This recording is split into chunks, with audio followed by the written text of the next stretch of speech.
As far back as the 12th century BCE, numerous Greek historians made mention of a city known as Thonis or Heraklion, a main trading port or emporium in ancient Egypt that also figured in many important legends of the time. Famed historian Herodotus, for example, in his work Bibliotheca Historia, claimed that it was Heraklion that Paris and Helen of Troy sought refuge in during their escape from Menelaus before the Trojan War, and further asserted that the city had once contained a temple on the spot where Heracles had first arrived on Egyptian shores. It was this legend, in fact, that gave the city its name. Other ancient historians, such as Strabo and Diodorus, likewise referred to the city in a handful of their writings, and the name of Heraklion is also etched in the decree of Nectanebo,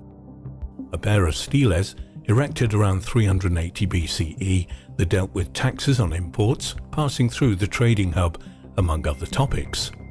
Over the centuries, the city gradually fell into relative obscurity, with no further mentions of it after about the 2nd century BCE. Historians believe that Heraklion had been lost at some point in the distant past, perhaps submerged by some natural cataclysm, though for more than a millennia its exact location remained unknown. That is until 1933, when a chance flyover by an RAF commander set into motion a search that brought the vanished city back into the spotlight once again. The fabulous ancient Egyptian city of Thonis, whose Greek name was Heraklion, hence its most commonly used modern name, Thonis Heraklion, was thought to have been founded between the 12th and 8th centuries BCE, and for a significant length of time served as the main point of entry for Greek ships arriving in Egypt via the Mediterranean Sea. Its heyday as a crucial seat of commerce and religion pilgrimage in the region appeared to have spanned from the 6th to the 4th centuries BCE. Thonis Heraklion once occupied an area on what was then the Egyptian mainland, approximately 19 miles northeast of Alexandria and due east of Canopus, at the canopic mouth of the Nile. In its layout, the city resembled a modern-day Venice, situated on a lagoon and crisscrossed with vast networks of canals, harbours and waterways. When a ship would arrive in the port, the goods contained therein would be inspected and taxed before being sent 50 more miles up the Nile to the next trading port of Naucratis, where the imports would be further distributed throughout Egypt. The city was also an important religious centre, as it contained a temple to the supreme Egyptian god Amun-Gereb, a fact attested by a set of hieroglyphics carved into the stele known as the Decree of Sais from the early 4th century BCE. This same stele also delineated the proportion of taxes on incoming goods to the port, and to which temples these taxes should be allotted to. Let there be given 1/10 of gold, of the silver, of the timber, of the processed wood, and of all things coming from the sea of the How Nebut to become divine offerings to the Mother Neith, the hieroglyphics read. In addition, there were several sanctuaries in Thonis Heraklion dedicated to Osiris and other noteworthy deities, which attracted pilgrims from far and wide. The city was also the site of the annual Mysteries of Osiris celebration, at which a representation of the god was placed on a ceremonial boat that led a 33-vessel procession from the temple of Amun in Thonis Heraklion to Canopus, where the god's shrine was located. However, by the 2nd century BCE, Thonis Heraklion's prominence had begun to fade, not only due to the rapid and exponential growth of nearby Alexandria, which would of course go on to become one of the premier cultural and financial hubs of the ancient world, but also due to a series of unfortunate natural disasters that began to plague the hapless port city. Rising sea levels were an ongoing concern, and several tsunamis, floods and earthquakes battered the city at various times after the 4th century BCE. Historians maintain that at the end of the 2nd century BCE, a massive flood likely swept through the area, severely compromising the already weakened ground beneath the city's central island. The hard clay soil subsequently began to liquefy, causing structures to sink and collapse into the surrounding waters. Though the city was not submerged all at once, and records exist of some residents of Thonis Heraclean still living in the drastically depleted port as late as the 8th century CE. By the time the year 800 CE rolled around, the once prosperous city had disappeared beneath the Mediterranean. Gradually, much of the information about Thonis Heraclean was lost to time, though its existence was never in doubt by historians or archaeologists. The only remaining indications of its past glory were in a handful of mentions by ancient writers and its appearance on numerous Egyptian tax decrees. Prior to the 1930s, in fact, data was so scarce that historians actually believed that Thonis and Heraclean had been separate cities. But then, in 1933, an RAF commander was piloting a plane over Abu Qir Bay and saw what appeared to be ruins beneath the murky waters, about 12.5 miles east of Alexandria. Though archaeologists believed this sighting to be that of an important major city, it took nearly 7 decades before the site could be explored to any great degree. In the year 2000, the European Institute for Underwater Archaeology, who had long had interest in Abu Qir Bay due to the presence of several French warships that had sunk there in the 18th century, had produced a detailed map of the topography of the bay and began a systematic search for the ruins spotted back in 1933. The hunt was hard going, as the waters of the bay are dark and cloudy, rife with churned mud and silt that made visibility problematic. Not only that, but the sunken city lay at a depth of about 30 feet below the surface. The team, led by French archaeologist Frank Godillot, first utilized side-scan sonar, which measured the changing depths of the sea floor through echoing sound pulses.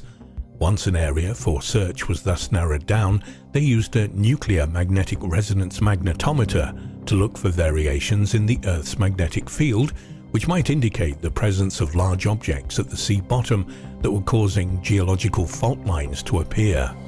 Finally, scuba divers were deployed with underwater vacuums that would suction up large quantities of sand and reveal any secrets concealed beneath. In total, the search for Thonis Heraclean took several years, but once found, the city soon began to yield hints of its previous grandeur. One of the earliest finds, for instance, was a trio of 16-foot-high statues. One of these was a pink granite representation of the god Hapi, an androgynous figure with a crown made of papyrus reeds, who personified the annual flooding of the River Nile and thus was a symbol of fertility. Some of his other titles, in fact, were Lord of the River, bringing vegetation, and Lord of the Fish and Birds of the Marshes, and he was much celebrated and revered among the ancient Egyptians.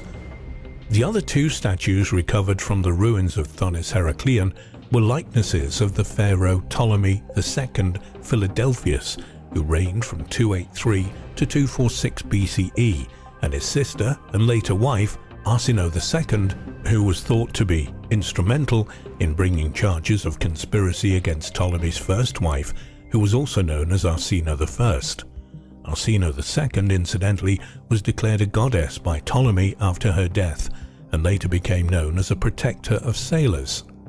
All 3 of the statues retrieved from the depths of Abu Qir Bay now reside at the British Museum in London. The underwater ruins of Thonis Heraclean produced many other treasures as well, including numerous fragments of fallen buildings, a partial statue of the god Serapis, animal sarcophagi made of limestone, several bronze coins dating from the reign of Ptolemy II, a smattering of poetry, ritual pails, goblets, weights and other figurines, including 2 representing Osiris, thought to have been used during the annual Mysteries of Osiris celebrations during the city's salad days. Remnants of a sycamore boat and several small lead replicas of papyrus boats were also uncovered, which may also have been used during these festivals. Other notable finds in the sunken city included a 2 millennia-old stone figurine of Cleopatra, depicted as the goddess Isis, the ruins of a small Greek temple with granite columns, and even the ravaged remains of a much larger temple believed to be the Temple of Heracles, referred to by Herodotus.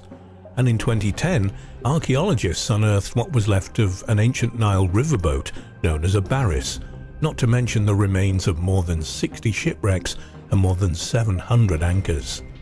Though the search has been an unbelievably fruitful one, however, Frank Goddio and his team estimate that they have only excavated approximately 5% of the city at this stage, and they hope to continue the project and discover more about the sunken city's past and the lives of its day-to-day citizens.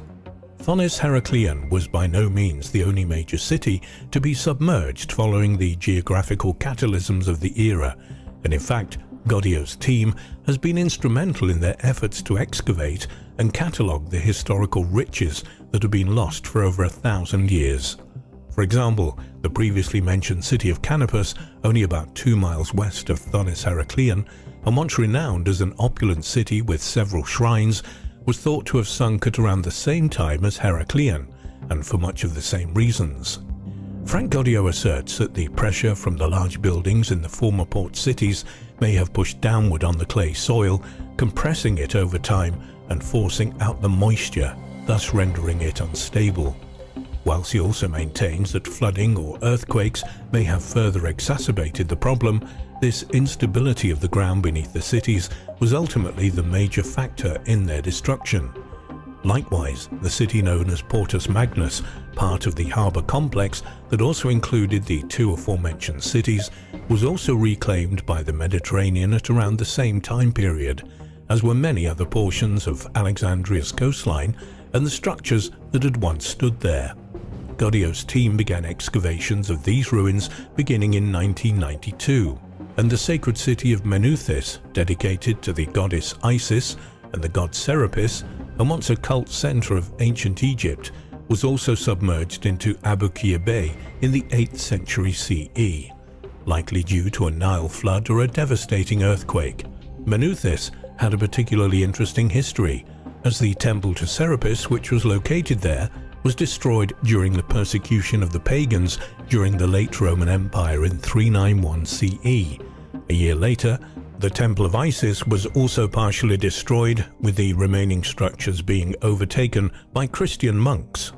While clandestine worship of the Egyptian gods was thought to have continued in Meneuthis until about the 5th century, eventually all remnants of pagan worship were either co-opted by the Christians for their own purposes or demolished outright. The Christian religious sites that were constructed in their wake, however, were also not spared from the looming destruction by natural forces, and likewise vanished beneath the waves along with the rest of the city. The massive search to uncover more of the lost, sunken cities of ancient Egypt continues, and will likely produce many more stunning finds in the future, as modern technology and archaeological curiosity continue to bring the submerged past back to its former splendor.